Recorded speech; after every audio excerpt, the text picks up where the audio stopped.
Relatório do Congresso dos Estados Unidos mostra que ataques diretos contra presidentes, presidentes eleitos e candidatos a presidente ocorreram em 15 ocasiões distintas, resultando em 5 mortes.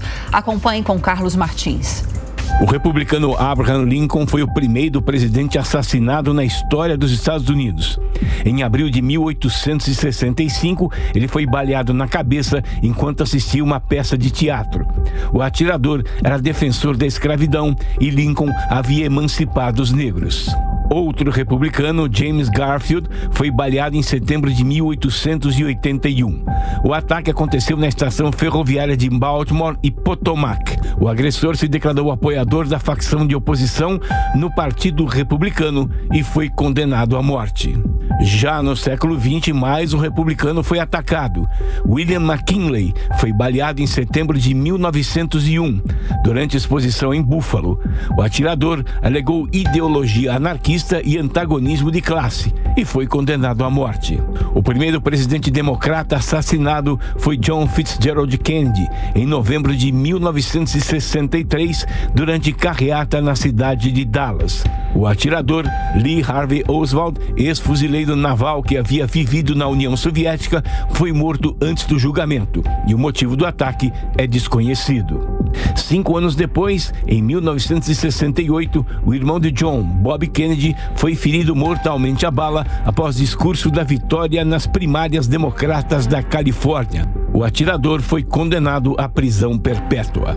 Outros atentados não resultaram em morte. Em janeiro de 1835, o presidente eleito, o democrata Andrew Jackson, escapou da morte porque a pistola do atirador falhou. Em outubro de 1912, Teddy Roosevelt, assim como Trump, estava concorrendo à Casa Branca como ex-presidente quando foi ferido por um tiro. Em 1933, o presidente eleito Franklin Delano Roosevelt foi alvo de atentado. Os tiros não o acertaram, mas acabaram matando o prefeito de Chicago.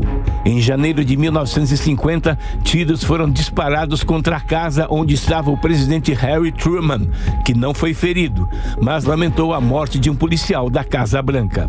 Em maio de 1972, o candidato a presidente dos Estados Unidos e governador do Alabama, o democrata George Wallace, foi ferido com outras 3 pessoas. Ninguém morreu.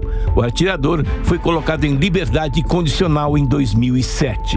A pistola falhou no atentado ao republicano Gerald Ford em setembro de 1975.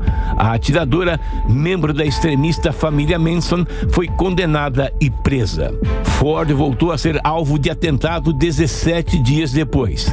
E mais uma vez, uma mulher atirou contra o presidente, mas errou.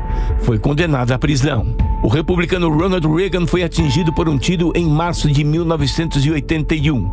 O atirador foi inocentado por insanidade. Bill Clinton estava na Casa Branca em outubro de 1994, quando um atirador disparou contra a sede do governo americano. O agressor foi condenado por tentativa de homicídio. Uma granada foi lançada contra George W. Bush em maio de 2005, durante visita à Geórgia. O artefato não explodiu. O agressor foi condenado por tentativa de assassinato.